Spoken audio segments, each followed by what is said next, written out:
Well, it is prom season, isn't it? I've been thinking about my prom experience recently, as I do this time of year, and how I wish that maybe I had leaned a little more into my own personal style back then. I wasn't confident enough to do it at that point in time. If you're no stranger to this channel, you absolutely know that I love the creepy, occult, and vampires fall into that category as well. Yes, I did see Nosferatu in theaters earlier this year.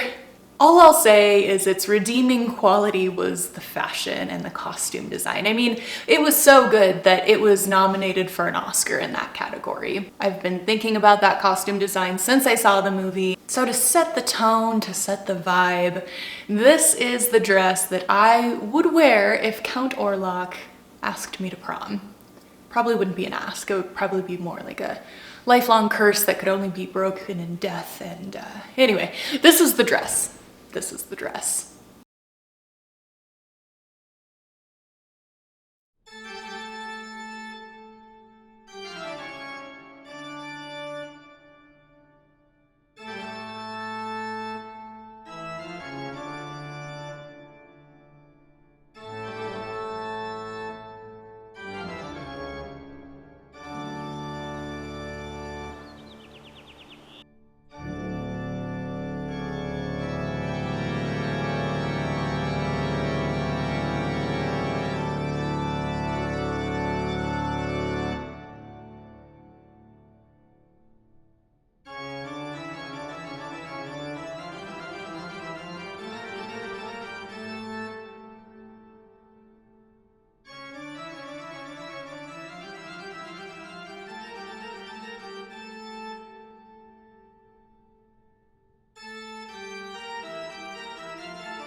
Almost all of the fabric that I used for this project is thrifted. There was a color of fabric that I just was not able to find at the thrift store, and that color is lilac. Throughout Nosferatu, there are a lot of nods to lilac in this color. And I actually had to Google why lilac is such a prominent theme throughout the film. So according to Google, in Nosferatu, lilacs are a potent symbol representing both death and protection, particularly from the evil of Count Orlock. I had to hit up Joann's to find some lilac colored fabric. Rest in peace to Joann's. So let's finally get to the fun part and start piecing some of this together.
We've made it to our skirt portion of the dress. For this, I'm envisioning lots of draping and layers and more layers. Honestly, I couldn't even tell you the time period that Nosferatu takes place in. This isn't meant to be an historically accurate video. I wanted a lot of layers here without having to bother with a petticoat or anything like that. So my plan of attack is just to sew on each layer, build them up. I envision I'm probably gonna have to do a bit of hand sewing once we get to the final layers because it's gonna be so thick. I doubt my sewing machine can handle that, but let's go find out.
Now comes the fun part. We're gonna be working on the top of the dress here, the corseting. It's gonna bring shape to the overall silhouette. I wanna design this corset to feel like a continuation of the bottom. Like, yes, they are separate, distinct pieces, but I do want them to flow together.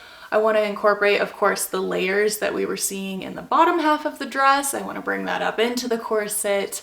And again, this is where we get to experiment with like laces and rope and fringe and all of our different trims that I accumulated for this project. I guess all that's left is to show you the final result, right? You've waited this long for the reveal. Let's take a look at it. Here is my Nosferatu prom dress.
So there we have it, folks. That is my Nosferatu-inspired prom dress.